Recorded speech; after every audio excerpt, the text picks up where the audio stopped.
Hello friends, स्वागत करते हैं समाधान के एक और लेक्चर में आप सभी का। और जो हमारा चला था सेमेस्टर फर्स्ट सेमेस्टर की बात करें, पेपर फर्स्ट की तहत मॉड्यूल नंबर 5, जिसके अंदर हम गणितीय अवधारणाएं मैथमेटिकल कॉन्सेप्ट कर रहे थे। इससे पहले हमारे पास हमने एक लेक्चर कर लिया है, प्रीवियस लेक्चर, जिसके अंदर हम लॉगरिथम लघु गुणक के बारे में चर्चा की थी। अब जो आज हम चर्चा करने वाले हैं, हम चर्चा करेंगे कैसे वक्र खींचा जाता है, कर्व स्केचिंग के बारे में पढ़ने वाले हैं। जिसके अंदर हमारा पहला जो टॉपिक है या बिंदु है वो आता है फलन।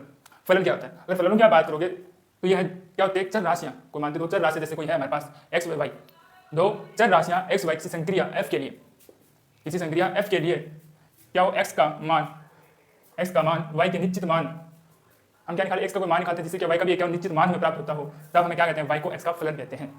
क्या के बाद देख लीजिए, दो चर राशि लेते हैं x और y लेते हैं, उन चर राशियां की बात करें किसी संक्रिया f के लिए इस प्रकार से परिभाषित हो कि हम एक x का निश्चित मान लेते हैं और उस x के निश्चित मान के लिए y के भी निश्चित मान प्राप्त होते हैं, तब क्या होता है? y x का क्या होता है? फलन होता है। अगर इन चर राशियों की और बात करेंगे ना, जैसे x की अगर और बात करें तो ये क्या होता है? स्वतंत्र राशि। क्या होती है? स्वतंत्र राशि होती है। मतलब x के लिए हम क्या करते हैं? x राशि के लिए हम क्या करते हैं? इच्छा अनुसार क्या करते हैं? मान को रखते हैं। जबकि जो y है क्या वो x पे डिपेंड करती है, मतलब ये आश्रित राशि है। x के प्रत्येक मान के लिए क्या होगी? y जो क्या होगा? x पे डिपेंड करेगी। ठीक है, तो ये क्या होगी? आश्रित राशियां होती है। अब हम बात करेंगे समकोणीय निर्देशांक पद्धति की बात करेंगे, या हम बात करते हैं कार्तीय पद्धति की बात करते हैं। इसमें क्या होता है? तो कोई क्रमित युग्मों की बात करेंगे x व y। प्रथम घटक क्या होती है? भुजा होती है। प्रथम घटक क्या होगी? इसमें भुजा होगी। द्वितीय घटक क्या होगी? इसके अंदर कोटि होने वाली है। को मानकर हम क्या करते हैं? क्रमित भुजा युग्म को हम एक कार्तीय तल में एक बिंदु रूप में प्रस्तुत करते हैं, वही हमारे पास क्या आती है? कार्तीय पद्धति कहलाती है। मतलब एक तो घटक इसके अंदर हम भुजा लेंगे कुछ इस रूप में, इस प्रकार से। दूसरे हम इसके अंदर क्या लेंगे? निर्देशांक लेंगे, कोटि लेंगे। ठीक है, क्या लेंगे? इसके अंदर हम कोटि लेने वाले हैं। और एक जब हम बिंदु के रूप में यहाँ पर परिभाषित हो जाता है, इस तल को हम क्या बोलते हैं? कार्तीय पद्धति कहते हैं। प्रस्तुत करेंगे तो बिंदु प्रस्तुत होगा। क्या होगा? एक बिंदु प्रस्तुत होने वाला है। इसमें कुछ वर्ड देख लेते हैं। पहला था निर्देशांक। निर्देशांक की बात करोगे ना तो निर्देशांक कुछ x और y के रूप में परिभाषित होते हैं। कैसे रूप में होते हैं? x व y के रूप में परिभाषित होते हैं। जैसे इनको नाम दे x, सॉरी y, ये हो जाता है y डैश, इसको लिख देते हैं x, ये हो जाता है x डैश। ठीक है, ये क्या कहलाते हैं? किसी भी तल के लिए या वक्र के लिए निर्देशांक कहलाते हैं। ठीक है, अब बात करेंगे समकोणांश। अब अगर बात करोगे ना, जैसे ओ वाई की बात करोगे, ओ एक्स की बात करें, एक दूसरे के यहाँ पर लंबवत है, समकोण रूप में है, इन्हीं को क्या कहते हैं? इन्हीं को हम क्या कहते हैं? समकोणांश कहते हैं। क्या कहते हैं? समकोणांश कहते हैं। मूल बिंदु की बात करोगे जिसके अंतर्गत एक्स और वाई अक्ष क्या करते हैं? एक दूसरे को काटते हैं। क्या करते हैं? एक दूसरे को काटते हैं। जिस बिंदु पर ये काटते हैं उसको क्या बोलते हैं? मूल बिंदु। उसको हम क्या बोलेंगे? मूल बिंदु कहते हैं। ठीक है, अब हमारे पास आता है, हमने बता दिया आपको। तीसरा इसके अंदर निर्देश फ्रेम। निर्देश फ्रेम के अंदर क्या आता है? जिसके अंतर्गत हमारे क्या होता है? एक्स और वाई अक्ष और जीरो मूल बिंदु को साथ में हम क्या बोलते हैं? निर्देश फ्रेम कहते हैं। क्या कहते हैं? एक्स और वाई अक्ष और जीरो मूल बिंदु को क्या कहते हैं? निर्देश फ्रेम कहते हैं। ठीक है, अब कार्तीय तल की बात करोगे जिसके अंतर्गत हम क्या करते हैं? एक्स व वाई को दर्शाते हैं, एक्स व वाई को दर्शाते हैं, उसी को क्या बोलते हैं? हम कार्तीय तल कहते हैं। इसको बिंदु है यहाँ पर इस रूप में परिभाषित इसको किया जाता है। ठीक है, अब बात करें बिंदु का अंकित करना। हम बिंदु किस प्रकार से अंकित करते हैं? ठीक है, हम क्या करते हैं? किस प्रकार से बिंदु को अंकित करते हैं? अब देखिए, बिंदु हमें क्या प्राप्त होंगे? एक जो बिंदु में प्राप्त होने वाला है वो हमें ओ वाई के अंदिश प्राप्त होगा। एक हमें क्या मिलेगा? ओ एक्स पर मिलने वाला है। ठीक है, एक यहाँ मिलेगा हमें ओ एक्स में मिलेगा, एक ओ वाई के अंदर भी मिलने वाला है। और जहाँ पर ये बिंदु मिलते होंगे, जिस क्षेत्र में ये दोनों बिंदु मिलते होंगे, और वहाँ पर हम क्या करते हैं? मूल बिंदु को अंकित कर देते हैं। पहले हम क्या करते हैं? इसको कुछ लंबाई के रूप में मापित करते हैं। इसके रूप में करते हैं, लंबाई के रूप में मापित करते हैं एक्स भुजा को और वाई भुजा को। ठीक है, जब हम एक्स भुजा को मापित करते हैं तो इसके दो मान निकलते हैं। एक तो मान क्या निकलता है? धनात्मक, एक मान क्या निकलता है? ऋणात्मक मान निकलता है। ठीक है, और अगर वाई की भी बात करोगे तो इसके अंदर भी धनात्मक ऋणात्मक मान निकलते हैं। ठीक है, इसके ऊपर वाला ऐसा क्या होता है? जो मूल बिंदु ऊपर वाला ऐसा है वाई का, वो तो हमारे पास धनात्मक होता है, और मूल बिंदु से जो नीचे वाला इसका जो भाग होता है वो क्या होता है? ऋणात्मक भाग होता है। इस प्रकार से हम क्या करते हैं? बिंदु को अंकित करते हैं। ठीक है, तो हमें बिंदु प्राप्त होंगे, उनको उनके अंकों के आधार पर रखते हैं। अब हमारे पास आता था पाद या चतुर्थांश। अब चतुर्थांश की बात करोगे कुल 4 भागों में विभाजित है। कितने भागों में विभाजित है? 4 को नंबर देते हैं, फर्स्ट, सेकंड, थर्ड और इसको फोर्थ देते हैं। अब अगर पहले भाग की बात करोगे तो दोनों यहाँ पर क्या होता है? पहला चतुर्थांश क्या होगा? धनात्मक होगा, क्योंकि इसमें वाई अक्ष भी और एक्स अक्ष दोनों क्या यहाँ पर धनात्मक है। दूसरे भाग की इसमें बात करोगे तो वाई अक्ष इसमें क्या है? धनात्मक, और एक्स क्या है? ऋणात्मक। तो इसमें क्या है? धनात्मक ऋणात्मक भाग होने वाला है। तीसरे भाग की बात करोगे तो एक्स इसके अंदर धनात्मक है, जबकि वाई ऋणात्मक है, ये भी धनात्मक ऋणात्मक भाग होने वाला है। चौथे भाग की बात करोगे एक्स भी ऋणात्मक है और वाई भी ऋणात्मक है, तो इसका चौथा भाग क्या होगा? ऋणात्मक ऋणात्मक भाग होने वाला है। मतलब इसको आप लिखोगे ओ एक्स और ओ वाई डेस के रूप में इसको आप लिख सकते हो। मतलब ये भाग क्या होगा? ऋणात्मक भाग होने वाला है। तो एक बार आप नोट डाउन कर लीजिए, फिर इसमें अंतिम दो बिंदुओं को भी देखते हैं। फलन का आलेख कहते हैं, आलेख की बात करने वाले। तो फलन का आलेख क्या होता है? जब हम बात करते हैं ना वक्र की, वक्र के प्रत्येक बिंदु पर अगर फलन y equal to F X को क्या करता हो? संतुष्ट करता हो। वक्र के प्रत्येक बिंदु पर क्या फलन y equal to F X को संतुष्ट करता हो तो उसको क्या बोलते हैं? फलन का आलेख कहते हैं। क्या कहते हैं? फलन का आलेख। इसको हम क्या ज्ञात इसके द्वारा हम ज्ञात करने का प्रयास करते हैं। ठीक है, कैसे ज्ञात करेंगे देखते हैं। इसके लिए हम क्या बनाते हैं? पहले इस प्रकार से सारणी का निर्माण कर लेते हैं। यहाँ पर हमारे पास x की वैल्यू होगी, यहाँ पर हमारे पास y की वैल्यू होगी। ठीक है, ठीक है, y नहीं तो हमारे पास क्या लिखेंगे? एफ एक्स रखेंगे। ठीक है, अगर x की वैल्यू आप 0 रख रहे हो, एफ एक्स की वैल्यू कितनी प्राप्त होगी? हमारे पास माइनस का 3 प्राप्त होने वाला है। ठीक है, फिर मैं x की वैल्यू कितना देता हूँ? 1 लिख देता हूँ। 1 रखने पर कितनी वैल्यू प्राप्त होगी? -1। ठीक है, अगर x की वैल्यू आप 2 रख दीजिए 4, कितनी प्राप्त होगी, हमें 1 प्राप्त होने वाला है, 3 रख दीजिए 6 वैल्यू प्राप्त होगी, 3 वैल्यू प्राप्त होगी। जब आपने x की वैल्यू 0 रखी तो एफ एक्स की वैल्यू कितनी प्राप्त होगी -3, अगर 1 रखोगे तो -1 प्राप्त होगी, 2 रखोगे तो हमारे पास कितनी प्राप्त होगी 1 प्राप्त होगी इसकी वैल्यू। अगर आप 3 रखते हो तो क्या प्राप्त होती है हमारे प्लस की 3 वैल्यू में प्राप्त होती है। अगर आपको इसको वक्र के रूप में परिभाषित करना है, क्या करना, वक्र के रूप में परिभाषित करना है तो इसके निर्देशांक क्या होंगे y और y, x और x, ठीक है। अब इसको क्या देना है, हमें बिंदु को अंकित करना है।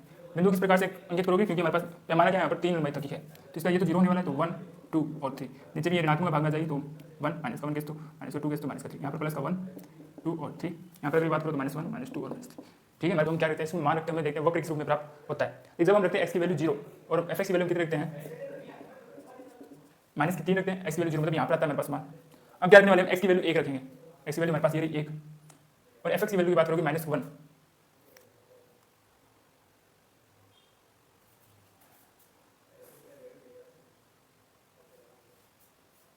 ये हमारे पास लगभग आएगा यहाँ पर, ठीक है। अब हम बात करने वाले हैं 2 और 1 की, तो थोड़ा और पास 2 ये हमारे पास x की वैल्यू हमारे पास कितनी आएगी 2 और f की वैल्यू आएगी 1, लगभग यहाँ पर आएगा, और ये आगे कहाँ जाएगा 3 पर, 3 और 3, ये हमें कुछ इस रूप में इसकी रेखाएं प्राप्त होगी। अगर आप उसको स्केल से बनाते हो तो वो सही से बन जाएगा 3 और 3, ठीक है। इस रूप में ये रेखा प्राप्त होने वाली है, ठीक है। ये x और y के प्रत्येक मान के लिए हमें संतुष्ट होगा और ये रेखा क्या सरल रूप में प्राप्त होने वाली है। अब देखते हैं इसका दूसरा, हमारे पास क्या आता है सरल रेखा का ढाल।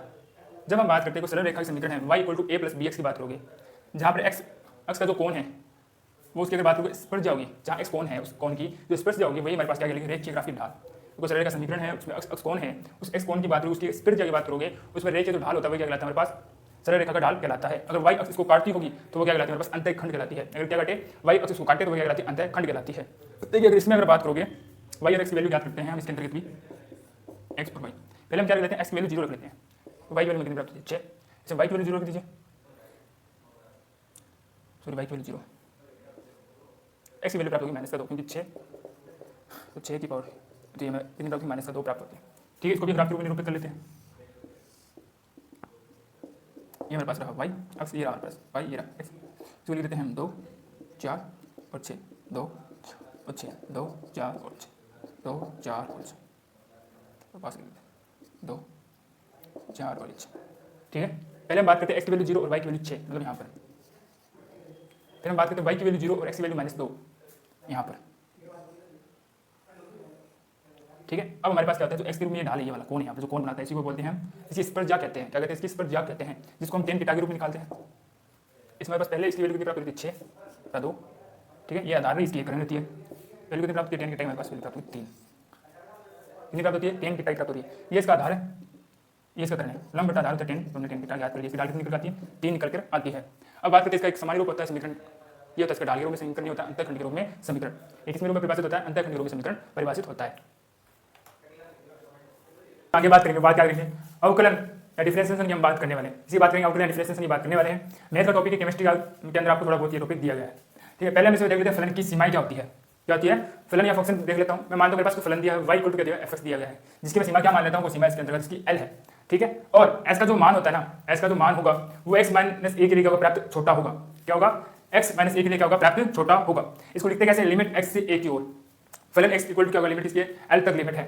इसको लिखा किस प्रकार से गया है, इसको इस प्रकार से लिखा गया जो x है ना वो क्या है a की ओर अग्रसर है, x a की ओर अग्रसर है, ठीक है। और ये जो जब x a की ओर अग्रसर होता है a के बड़े मानों के लिए, जब x a की ओर अग्रसर हो a के कितने बड़े मानों के लिए तो उसे बोलते हैं दायी सीमा बोलते हैं, ठीक है। और अगर a के छोटे मानों की ओर अग्रसर हो x तो उसे क्या बोलते हैं बाई सीमा कहते हैं। यहाँ पर लिखा हुआ है, देखिए चर हमने क्या माना, चर x के किसी मान पर a का फलन f(x) और l दोनों भिन्न होना आवश्यक नहीं है। इसमें क्या कहा गया है, जब मैं f(x) है ना उसकी जगह मैं क्या लेता हूँ a ले लेता हूँ, और ये जरूरी कभी भी नहीं होगा कि f(a) के जो मान निकाला, जैसे मान निकालता हूँ मैं 2 आ जाता है इसको 4, जरूरी नहीं है कि ये दोनों जो लिमिट हमने लिया है और जो f(x) का जो मान माना वो चर a 2 लिया है या a लिया है उसका मान भिन्न भिन्न हो, उस पर समान हो, जैसे 2 = 2 भी हो सकता है, कब होगा जब उसको हम याद करते हैं। दाईं में बाई सीमाओं की मैंने बात की थी कि जब x a की ओर अग्रसर हो a के बड़े मानों के लिए तो उसे बोलते हैं दाईं सीमा, ठीक है। इसको लिखते हैं इस प्रकार से, इसको लिखते हैं हम a प्लस, देखिए जहाँ यहाँ पर आपको दिखाई देगा, देखो यहाँ पर इसके इतना ही परिवर्तन है तो इसको लिखा जाता है a + 0 के रूप में। जब हम दाईं सीमा की बात करेंगे, जब बाईं सीमा की बात करोगे तो इसको किस प्रकार से लिखा जाता है a - 0 के रूप में लिखा जाता है। आगे जब और बात करेंगे ना तो जो x है ना x को हम परिवर्तन करके h के रूप में लिखते हैं, x को परिवर्तन किसके रूप में लिखते हैं h की ओर लिखते हैं। देखिए देखो हमने ये लिख रखा है, या इसको हम f(x) लिख सकते हैं या a + 0 लिख सकते हैं। x के स्थान पर हम क्या लिख देते हैं a + h, यहाँ पर देखिए a + h लिख दिया है। जहाँ हम देख रहे हैं x a की ओर अग्रसर हो रहा था वही मैंने क्या कर दिया h क्या हो रहा है h हो रहा है 0 की ओर अग्रसर, h क्या हो रहा है 0 की ओर अग्रसर हो रहा है। केवल इतना ही परिवर्तन किया है, जो हमने लिखा था यहाँ पर f(x) लिखा था, ठीक है, और लिमिट l लगाई थी। यहाँ पर हमने f(x) लिखा था, लिमिट क्या लगाई थी हमने l लगाई थी, तो इसको किस रूप में लिखा है, इसको हमने a + h की ओर लिखा है, जहाँ ये x ये 0 की ओर अग्रसर था तो एच किसकी ओर हो जाता है, 0 की ओर अग्रसर हो जाता है। इसका विपरीत क्या होगा, बाह्य सीमा होगी। बाह्य सीमा क्या होगी, बाह्य सीमा होगी एक्स के छोटे मानों के लिए बाईं ओर अग्रसर होगी। ठीक है, इसको इस प्रकार से a minus H, a minus 0 के रूप में इसको व्यतीत करते हैं। जहाँ x का मान है वहाँ पर हम क्या लिख देते हैं, a माइनस एच लिख देते हैं। फिर हमारा अगला टॉपिक आता है अवकलज। क्या आता है, अवकलज आता है। ठीक है, अब मैंने क्या फलन मान लिया इसी प्रकार से y इक्वल टू fx मान लिया है, जहाँ x क्या है, कोई भी चर है। ठीक है, स्वतंत्र चर है, स्वेच्छ चर से हमने क्या कर दिया है, उसमें कुछ परिवर्तन किया है, अपनी इच्छाओं से क्या उसमें परिवर्तन किया है। जब परिवर्तन करोगे ना तो आता है डेल्टा x और y। ये तो हमने परिवर्तन किसके सापेक्ष किया, x के सापेक्ष परिवर्तन किया है। अगर आप y के सापेक्ष अगर परिवर्तन करते हो तो परिवर्तन क्या हो जाता है, डेल y हो जाता है। ठीक है, अब y के सापेक्ष परिवर्तन और x के सापेक्ष परिवर्तन होता है, जो भी हम लिखा है del x upon del y लिखा है, इसको परिवर्तन को लिखा है। ये क्या होगा, x के सापेक्ष y में परिवर्तन होगा। क्या बोला जाता है, ये बोला जाएगा x के सापेक्ष y में परिवर्तन बोला जाएगा। अगर इसका उल्टा लिख दिया तो y के सापेक्ष x में परिवर्तन ये बोला जाएगा। ठीक है, ये जो हमने भिन्न लिखा है delta y upon delta x, इसको कैसे लिखा है, जिसमें परिवर्तन होगा ना, जिसमें परिवर्तन होगा वो क्या, वो ऊपर लिखा जाएगा। क्या लिखा जाता है, ऊपर लिखा जाता है। अगर यहाँ पर मैं डेल्टा t लिख दूं और डेल x लिख दूं तो अब x के सापेक्ष t में परिवर्तन हो रहा है, यहाँ पर y में सापेक्ष x में परिवर्तन हो रहा है। ठीक है, इसको लिखते इस प्रकार से देखते हैं। जब मैंने माना को परिवर्तन है तो उसको y प्लस डेल y के रूप में लिखा है और x में जो परिवर्तन डेल अपॉन डेल x के रूप में लिखा है। ठीक है, इसको मैंने लिख दिया function x plus del x function minus y, इसको लिख दिया मैंने fx प्लस डेल x और माइनस fx का फलन लिख दिया है। इसको भिन्न के रूप में लिखा तो मेरे पास ये मान प्राप्त हो जाता है, जहाँ पे क्या होगा, जो डेल x में जो परिवर्तन है, परिवर्तन कम करते करते तो 0 की ओर चला जाएगा। इसी प्रकार से x भी y भी क्या होगा, परिवर्तन करते हुए 0 की तरफ चला जाता है। ये हमारी प्रमुख परिभाषा है। अगर डेल x में हम बात करें परिवर्तन 0 की तरफ अग्रसर हो, क्या हो, 0 की ओर अग्रसर हो, तो fx जो फलन है, fx का जो फलन है x के सापेक्ष जो भिन्न होगा, अगर इसका परिवर्तन क्या 0 के सापेक्ष होने वाला है तो भिन्न, जब del y upon del x की बात करोगे, सीमा को fx का क्या बोलते हैं, x के सापेक्ष अवकलन कहा जाता है। वापस सुन लीजिए, मैंने कहा जब जो हमने परिवर्तन किया था थोड़ा बहुत, अगर वो परिवर्तन शून्य की ओर अग्रसर हो और वहाँ पर हमने भिन्न निकाला था del y upon del x के सापेक्ष क्या कहलाता है, उसका अवकलज कहलाता है। x के सापेक्ष क्या कहलाता है, अवकलज, जिसको हम अलग अलग कहते हैं। प्रमुख आप dy अपॉन dx के रूप में ही देखोगे इस अवकलज अवकलन को, या आपको dfx अपॉन dx fx के रूप में डेफिनेशन fx के रूप में dy के रूप में भी आप इसको लिख सकते हैं। dy upon dx limit x से 0 की ओर अग्रसर होगा, या इसको del dy upon dx limit x की ओर फंक्शन x प्लस dx के रूप में और fx dx के रूप में इसको लिखते हैं। तो एक बार नाम नोट डाउन कीजिए, फिर हम जो अवकलन के हैं कुछ फॉर्मूले देखेंगे, फॉर्मूला आपको स्क्रीन पर दिखाई दे जाएंगे, उससे रिलेटेड कुछ ना कुछ सवाल करेंगे और अवकलन के नियमों के बारे में बात करने वाले हैं। अब देखिए, जो हम बात करेंगे किसकी बात करेंगे, हम बात करेंगे अवकलनों की बात करेंगे। विभिन्न विभिन्न प्रकार के जो अवकलन के सूत्र हैं वो आपको स्क्रीन पर दिखाई दे जाएंगे, स्क्रीन को पॉज कीजिएगा और कॉपी में अच्छे नोट डाउन कर लेना अच्छे से। उसको जो मैथ वाले बच्चे हैं उनके लिए आसानी होगी, जो बायोलॉजी बंदे हैं, जो बायो पढ़ रहे हैं, उनके लिए थोड़ी डिफिकल्टी तो हो सकती है, परंतु आप बेसिक 2-3 फॉर्मूले देखिए जिसमें एग्जाम्पल कराए हुए हैं, आप उनको देखिए चले जाइए, लगभग सवाल से होने के ज़्यादा चांसेस रहते हैं। ठीक है, अब हम आगे देखने वाले हैं इनके फॉर्मुलाज को देखने वाले हैं। देखिए, पहला फॉर्मुला देखिए, अगर y इक्वल टू एक्स के रूप में दिया गया है, मतलब कोई y फलन है, उसकी पावर कुछ n है, तो उसका अवकलन क्या होगा, dy अपॉन dx। जो n पावर है वो आगे आ जाती है, n पावर क्या जाएगी, आगे आ जाएगी, और फिर क्या होती है, जो उसकी पावर है ना घटकर -1 हो जाती है। इसी रिलेटेड एक एग्जांपल है, जैसे ये इसको करने का प्रयास करते हैं। ठीक है, जब इसको करने का प्रयास करते हैं ना, x की पावर 2 है, पहले आप अवकलन वाला फॉर्मूला लगा दीजिए dy अपॉन dx। 2 पावर इसके ऊपर है तो वो क्या जाती है, आगे आ जाती है, और 2 से हमें घटाना है 1, 2 से क्या घटाओगे आप, 1 पावर से हम 1 कम करते हैं, फिर इसको आगे कर लीजिए 2, कितनी पावर हो जाती है, ये इसका अवकलन है। ठीक है, इसी प्रकार से देखते हैं y वाला, देख लीजिए 3, अगर इसको आप सही रूप से लिखना है तो इस रूप में आप x की पावर -2।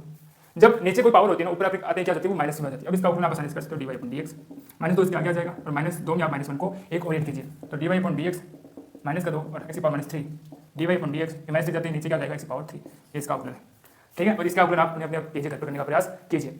अब हम देखने वाले हैं अवकलनों के कुछ मुख्य नियम। पहला नियम है कि जब हम किसी चर राशि का क्या करते हैं, अवकलन करते हैं x के सापेक्ष, किसी के सापेक्ष, उसका मान शून्य होता है। क्या होता है, शून्य होता है। अगर किसी फंक्शन में, किसी मान में अचर राशि की बात करोगे, क्या बात करोगे, किसी भी हम बात करने वाले किसी भी चर राशि की बात करोगे, उसके आगे क्या कोई अचर राशि हो, जब हम उसका क्या करते हैं, अवकलन करने का प्रयास करते हैं, तो वो क्या गुणनफल के रूप में ही पड़ी रहेगी, उसमें कोई भी परिवर्तन नहीं आएगा। देखते हैं, अगर मैं मानता हूँ ये कोई मेरे पास फलन है, जैसे 2 है, क्या है मेरे पास 2 है, इसका मुझे अवकलन करना है। जब आप x के सापेक्ष इसका अवकलन करोगे तो क्या आता है, शून्य में प्राप्त होता है।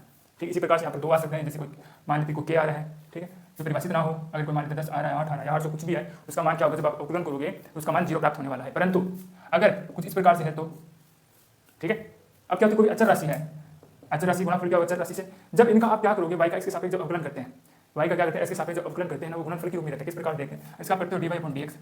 अगर आप x का करोगे तो x का क्या होता है, जब x के सापेक्ष अवकलन करते हैं तो उसका मान में 1 प्राप्त होता है।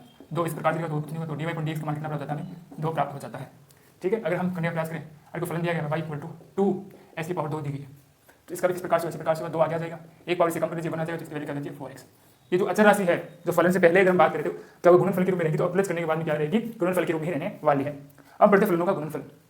जब फलनों के गुणनफल की बात करोगे और हम क्या करते हैं, सभी जो फलन है उनका अलग अलग करके क्या करते हैं, अवकलन निकालते हैं, और अवकलन निकालने के बाद में उनका जो योग होता है वही फलनों का योग कहलाता है। जैसे ये रहा हमारे पास, अब क्या करते हैं, इसके सापेक्ष में अवकलन करना है, पहले इसका कर लीजिए, इसका कर लीजिए अवकलन, इसका अवकलन करोगे तो 6 क्या आ जाएगा, आगे तो 6 हो जाता है 24, और इसकी पावर अगर कम करते हैं तो कितनी बचती है, 5 बचती है, 1 की पावर 5। 4 वापस आगे आ जाएगा तो कितना 4 8 हो जाएगा और 1 से पावर कितनी जाएगी 3। इसकी बात करोगे तो 3 आ जाएगा, कुछ नहीं आ गया, और 1 से पावर कितनी जाएगी 2। 10 के यहाँ पर अचर राशि तो इसका क्या हो जाता है 0 हो जाता है। तो ये क्या होता है इसका अवकलन हो गया अलग राशि, मतलब हमने इसका भी अवकलन अलग किया, इसके सापेक्ष इसका भी अलग किया और इसका भी अलग किया है। ठीक है, अब हम जो बात करने वाले बात करेंगे फलनों का गुणनफल। जब आप फलनों की गुणनफल की बात करोगे ना तो इसके अंदर क्या होता है, तो दो फलन लिया जाता है, तो एक फलन को हम कांस्टेंट रख देते हैं। कांस्टेंट का मतलब होता है जैसा है वैसा रख दोगे, और दूसरा फलन का हम क्या करेंगे अवकलन करेंगे। फिर हम आगे ही ट्रिक अपनाएंगे, हम क्या करेंगे दूसरे फलन को कांस्टेंट या जैसा है वैसा रख देंगे और पहले फलन का क्या करेंगे हम अवकलन करेंगे, और इनके मध्य क्या आता है प्लस का चिन्ह आता है। ठीक है, देख लेते हैं, ये हमारे पास कुछ एग्जांपल दिया गया है जिसके अंदर हम क्या करते हैं dy/dx, इससे फलन ये 1 है और ये 2 है। ये प्रथम फलन को मैं जैसा है वैसा रख देता हूं, कांस्टेंट कहते हैं इसको ऐसे रखने को। फिर मुझे क्या करना है log x का अवकलन करना है x के सापेक्ष, dy/dx को इस प्रकार से आगे बढ़ने तो log x। ठीक है, फिर मुझे क्या करना है log x का करना है। ठीक है, और अब मैं क्या रख देता हूं dy/dx e पावर x। ठीक है, अब जब log x की बात करोगे ना, इसकी बात करते हैं, जब log x के अवकलन की बात करोगे तो उसका क्या वैल्यू 1/x होता है, और ex की बात करोगे ना क्या बात करते हैं, जब ex की बात करोगे तो उसका अवकलन क्या होता है सेम ही होता है, परिवर्तन नहीं होने वाला है। log x का अवकलन क्या होता है 1/x, ex का अवकलन क्या होता है ex ही होगा। जब आप x का पुनः अवकलन करते हैं, यहाँ पे क्या है x का पुनः अवकलन भी होता है, x का क्या पुनः, जब x का अवकलन आप पुनः करते हो तो इसकी वैल्यू क्या जाती है 1 आ जाती है, क्या जाती है 1, तो इसको ex के रूप में ही रखते हैं। ठीक है, तो उसको पुनः करते हैं dy/dx के रूप में। इसका आप करोगे log x का कितना आ जाता है 1/x आ जाता है, log x ऐसे रह जाएगा, तो यहाँ पर क्या है e⁻x। इसमें क्या करते हैं कॉमन लेते हैं e⁻x, तो क्या जाता है 1/x और log x आ जाता है, क्या जाएगा log x आ जाता है। ठीक है,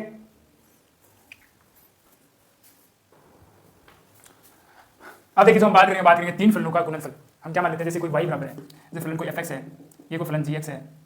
ठीक है, और ये मैंने मान लिया कोई फलन hx है। ठीक है, इस प्रकार से तीन फलन दिए गए। अब जब तीन फलन दिए जाते हैं ना, कब क्या तीन फलन दिए जाते हैं तो दो फलनों को हम कांस्टेंट रखते हैं, उनका मान स्थिर रखते हैं, जैसे fx और gx हमें बस हम क्या करेंगे hx का करेंगे जिस सापेक्ष dx के सापेक्ष। फिर हम क्या करते हैं पुनः, अब हमें क्या कर देना है fx और hx को आप कांस्टेंट रख दीजिए और g का कर लीजिए अवकलन। अगले के अंदर हम क्या करेंगे, हमें केवल किसका निकालना है fx का निकालना है, तो gx और hx को आप कांस्टेंट रख दीजिए और fx का हम अवकलन निकाल लेते हैं। ठीक है, इस प्रकार से करते हैं, हमारे पास तीन अवकलन आ जाते हैं। अब बात आती है असपष्ट अवकलन को। हम क्या मानते हैं कि जो हम एक चीज को मान लेते हैं, जब हम असपष्ट दिया उसके सापेक्ष अवकलन अगर वो नहीं पूछा गया या पूछ सकता है हमें dy/dx का मान निकालिए, तो हम किस प्रकार से मानते हैं वो देखते हैं। किसी फलन को एक के सापेक्ष हम अवकलन मान लेते हैं, जैसे इसमें क्या मान लेते हैं x और y दोनों फलन दिए गए, तो मैं मान लेता हूँ y के सापेक्ष मैं क्या करता हूँ x का अवकलन करता हूँ। ठीक है, जिसके सापेक्ष अवकलन करोगे उसमें ध्यान देने की बात है, जैसे मैंने फलन मान लिया, किसका मान लिया है y का, तो इसका अवकलन आप करने वाले हो तो आ जाता है 3x², dy/dx वाले 3x² आ जाता है। परंतु जब आप y का करोगे ना इसके अंदर आने वाला 3y ही आएगा, सॉरी 6y आएगा, 3 × 2y, और साथ आएगा dy/dx, क्योंकि y का जब अवकलन करते हो आपको पता है हम लिखते हैं इसको dy/dx लिखते हैं, और 3 का अवकलन करोगे तो क्या आता है 0 आ जाता है। ओके, इसको तो वापस से लिखते हैं, इसको जब लेते हैं तो शून्य आ जाएगा 6y dy/dx। हमें वैल्यू किसकी आती है dy/dx की, तो dy/dx इधर रहने दीजिए और 3x² बट्टा क्या जाता है मान 6 आ जाता है। ठीक है, क्या जाता है 6y, इसमें आप काट दीजिए 2 बार कटता है तो वैल्यू क्या जाएगी x² बट्टा 2y माइनस का x² क्या जाएगा 2y आ जाएगा, जब असपष्ट फलन हो। क्या हो, जब असपष्ट फलन हो। ठीक है, इसमें आता है श्रृंखला नियम। श्रृंखला नियम क्या होता है, जब हम दो कोई 3 ले लेते हैं, ठीक है, जब dy/dx की बात करोगे तीसरे फलन के अपेक्षा हम जो अवकलन करते हैं, जब उनका दोनों का अवकलन होता है dy/dz, ये इससे कैंसिल हो जाता है, बचता है हमारे पास dy/dx का अवकलन बचने वाला है। ठीक है, अब मैं क्या मान लेता हूँ, एक बार तो इसका अवकलन किसके सापेक्ष करना है मुझे करना है, सीधा नहीं निकालूंगा dy/dx में, इस बार सीधा नहीं निकालना है, क्योंकि सीधा निकालने जाऊंगा ना तो मुझे क्या करना पड़ेगा, पहले तो 2 का इसका अवकलन करना पड़ेगा, इसका अवकलन करने के बाद मुझे इनका भिन्न से अलग करना पड़ेगा। इस प्रकार का फॉर्मूला ज्ञात नहीं है तो मैं क्या करता हूँ, एक बार इसको क्या मानता हूँ y को क्या मान लेता हूँ z², y को क्या मान लेता हूँ मैं z² मान लेता हूँ। ठीक है, तो y को मैं z² मान लेता हूँ, माना जब z² मान लेता हूँ ये फॉर्मूला जाता है x² बराबर 2x²। अब अगर मैं इसको बराबर लेके जाऊँ ना तो यहाँ पे क्या बचता है, केवल z बच जाता है, क्या जाता है 2x। अब इसका आसानी से आप कर सकते हो। अब देखिए z का मुझे अवकलन किसके सापेक्ष करना है, x के सापेक्ष करना है। ठीक है, ये तो सिंपल सा होने वाला है, dz/dx हो जाएगा। ठीक है, मुझे x का अवकलन z का अवकलन x के सापेक्ष करना है, तो ये 3x² आ जाएगा, ये क्या आ जाएगा बस 2 आ जाएगा। ओके, अब मुझे क्या करना है, ये जो फॉर्मूला बचा ना ये, अब मुझे y का अवकलन करना है, किसके सापेक्ष करूंगा z के सापेक्ष, तो dy/dz आ जाता है और ये आ गया 2z², सॉरी 2z आ जाएगा, और क्या आ जाएगा 2z आ जाएगा। अब मुझे निकालना dy/dx, इसके अंदर बस मान पुट करना है, dy/dz का मान कितना है 2z है, 2z पुट कर दीजिए और इसका मान कितना था 3x² + 2, ये इसका आ जाता है अवकलन आ जाता है। जहां पर आप चाहे तो वापस z की वैल्यू पुट करते हो, z की वैल्यू पुट करोगे तो रहता है √y अर्थात dy/dx, इस √y को आप 1/2 भी लिख सकते हो, 2 1/2 y 1/2 और 3x² और 2, इसके रूप में भी आप इसका मान ज्ञात कर सकते हैं। तो आशा करते हैं आज का लेक्चर आपको समझ में आया होगा। फिर भी मन के कोई डाउट्स है तो उसको कमेंट बॉक्स में लिख दीजिएगा, आने वाली क्लास के अंदर उसका जरूर सॉल्यूशन दिया जाएगा। मिलते हैं आपको एक और लेक्चर में, तब तक के लिए धन्यवाद।